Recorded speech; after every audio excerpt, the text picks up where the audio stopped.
Chaque jour, on utilise des dizaines de produits dont on ne connaît pas l'effet une fois combinés.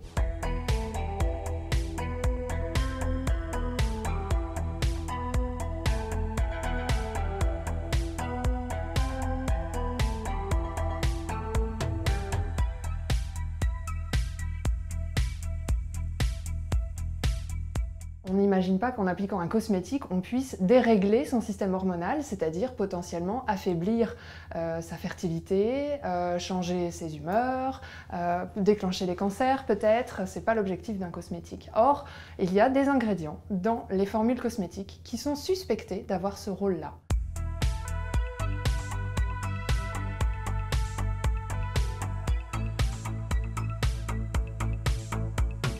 L'industrie du pétrole, elle est polluante en amont et en aval. Quand le produit est jeté ou éliminé dans les égouts, on envoie des dérivés de plastique dans l'environnement. Dans la plupart des gels douche et des shampoings, il y a des silicones pour gainer le cheveu par exemple, ou pour un toucher plus doux.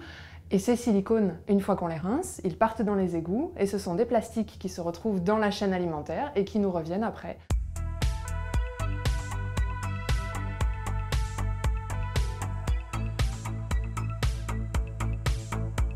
Toutes les formules sont vérifiées par des organismes sanitaires qui valident que ce cosmétique est sûr.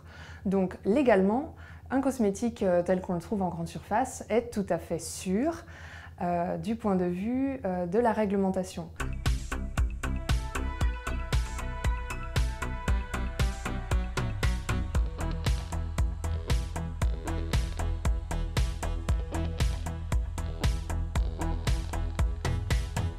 Une bouteille de shampoing par exemple, sur lequel il y aura une très belle feuille, un fond vert et un nom qui est inspiré du végétal, qui vous font croire que vous achetez quelque chose composé essentiellement de végétal, ce qui est faux. C'est un artifice marketing. La formule est-elle la plupart du temps toujours composée de matières synthétiques et inertes. Et le composé végétal qui doit forcément être là pour justifier l'étiquette est en présence infinitésimale tout en bas de la formule et absolument pas intéressant pour votre peau utilisé comme ça. On peut faire énormément de choses avec très peu d'ingrédients qui peuvent être tout à fait polyvalents. Avec une même huile végétale, on peut avoir un soin pour le visage, un soin massant pour les mains, pour les jambes, qui aille aussi bien à toutes les personnes de la famille. Donc il faut que les consommateurs comprennent cette logique multi-usage et réduisent surtout dans la salle de bain le nombre de produits et les dépenses également.